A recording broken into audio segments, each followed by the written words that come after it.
Study time any time. आज हम पढ़ेंगे section 44 transfer of property act, जिसकी हेडिंग है ट्रांसफर बाय वन को honour. So first of all, as always, there is a MCQ. What are the rights of the co-owner? Co-owner के क्या अधिकार हैं? पहला, co-owner is entitled to the A. right to possession of immovable property. B. right to use. C. right to dispose of. D. right to partition. E. आप कहोगे E कहाँ से आ गया? अरे कुछ नए क्वेश्चन पेपर्स मैंने चेक किए थे, उसमें ई ऑप्शन भी आ रही है, मोस्टली पंजाब एंड हरियाणा के पेपर्स में। तो ई है ऑल द अबव। इसका आंसर आपको इस वीडियो के एंड में मिल जाएगा। So let's transfer by one को ऑनर। तो को ऑनर हो गया सबसे पहले जो आदमी जो एक प्रॉपर्टी के जॉइंट मालिक हैं, वो हो गए को ऑनर।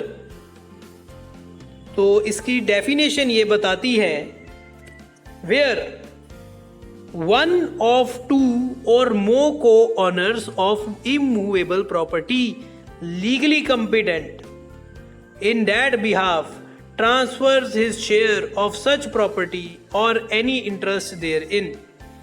सबसे पहले कॉर्नर कौन हुआ? मान लीजिए ये एक प्रॉपर्टी है, उसमें ऑनर है ए, उसका ऑनर है बी, उसका ऑनर है सी।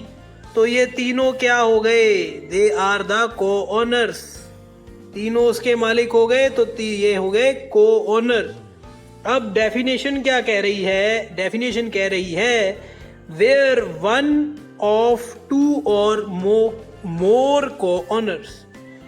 जैसे हमने एग्जाम्पल में लिया, तीन मालिक थे ए, बी और सी। तो उन्होंने कहा एक को ऑनर, एक मालिक प्रॉपर्टी का दो या दो से ज्यादा में, देयर कैन बी टू और there can be more than two co-owners of immovable property. तो ये याद रख लो, इमूवेबल प्रॉपर्टी के लिए होता है, यही एमसीक्यू आ जाएगा।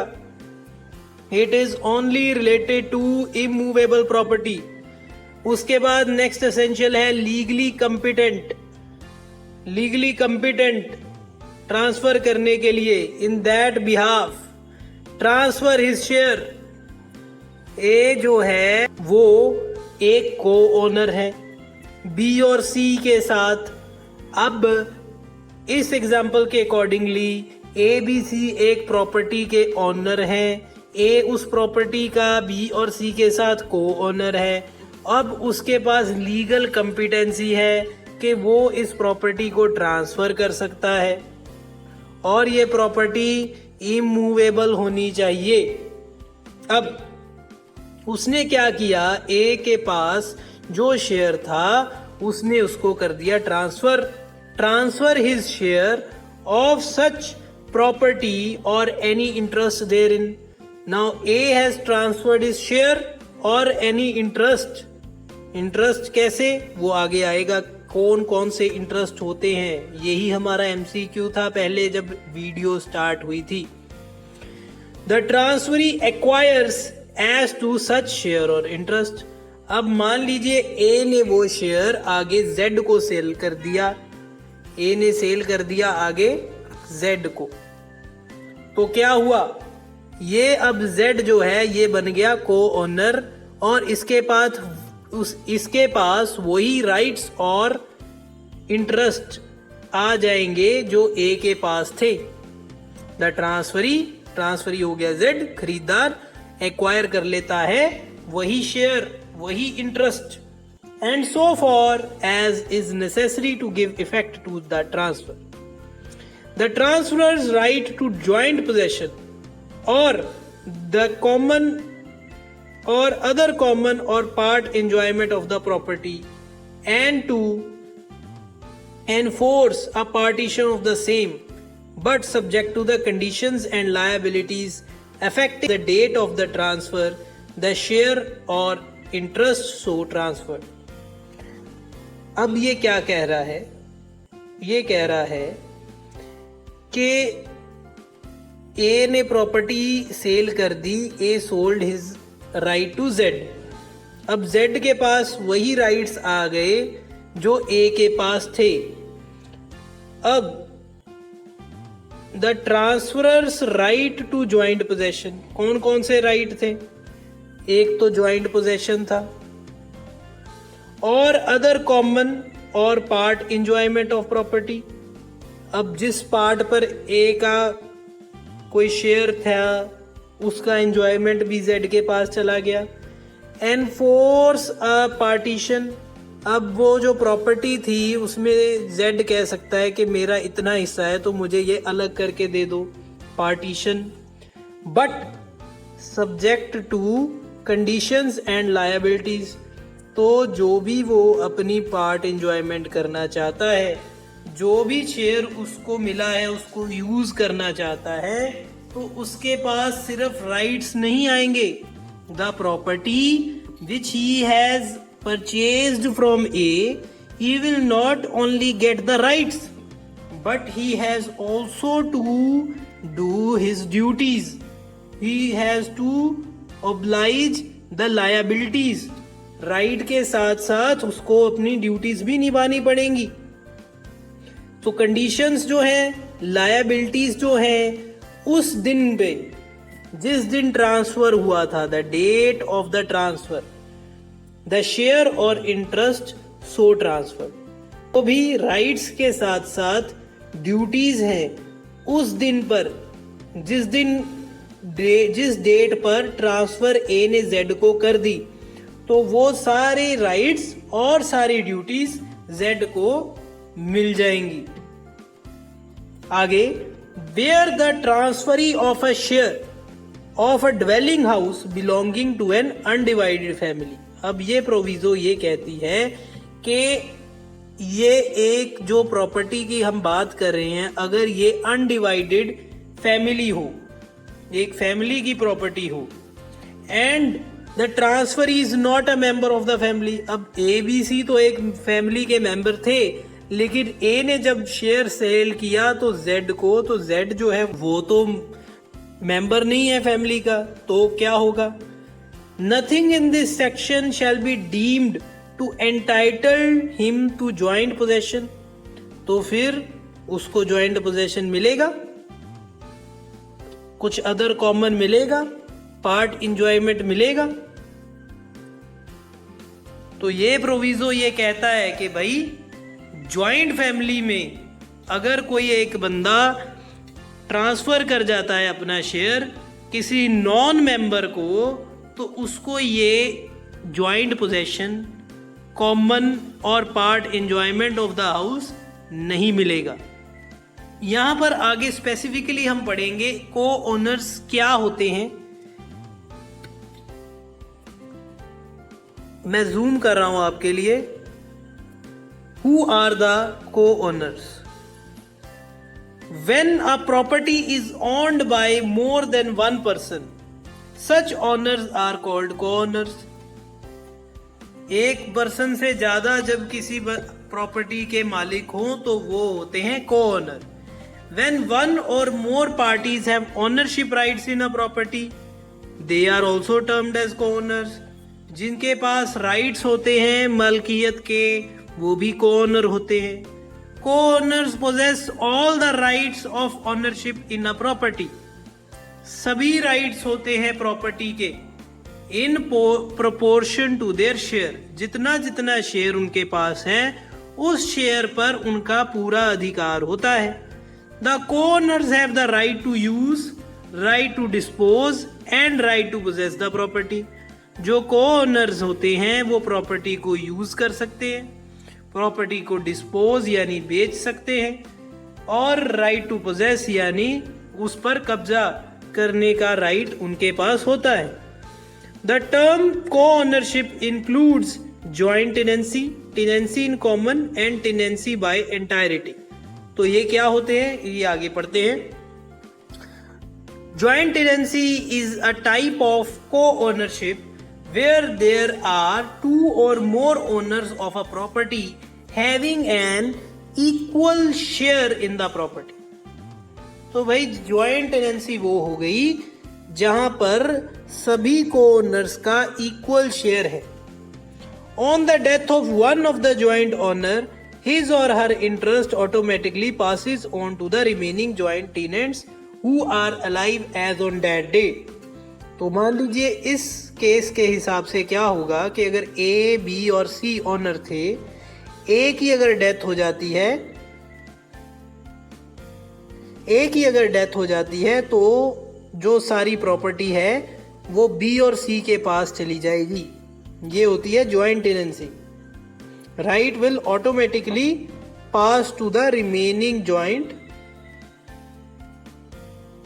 owners, joint tenants who are alive, dead नहीं। Next है tenancy in common। When two or more people jointly own a property, but their share in the property is not defined। Property joint है लेकिन share defined नहीं है कि कौन सा share कितना किसके पास जाएगा। Such individuals are said to be tenant in common. All the co-owners will have equal ownership rights. सभी को-ओनर्स के पास क्या होगा? सभी के पास बराबर मलकियत के अधिकार होंगे प्रॉपर्टी के। However on the death of one of the co-owner, his share will pass to his legal hire or any individual as stated in his will, and such an individual will then be the tenant in common with the surviving co-owners। अब joint tenancy और tenancy in common में क्या difference है?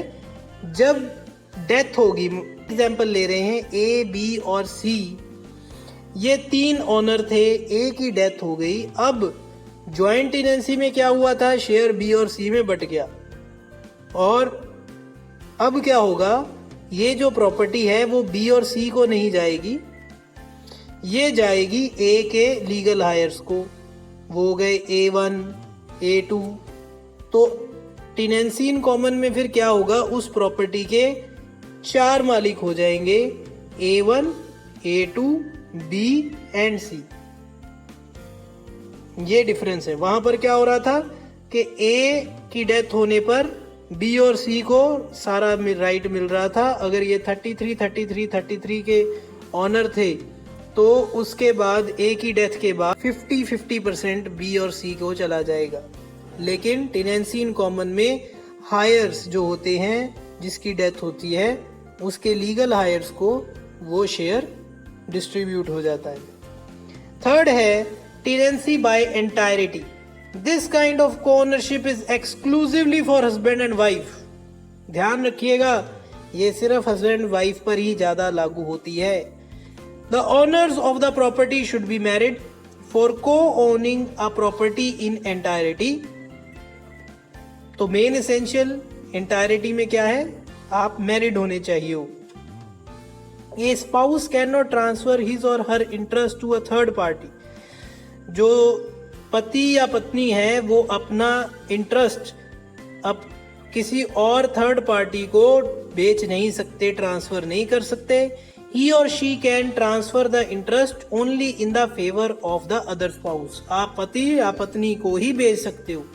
This kind of co-ownership will be put to an end if either party dies or on divorce or by mutual agreement.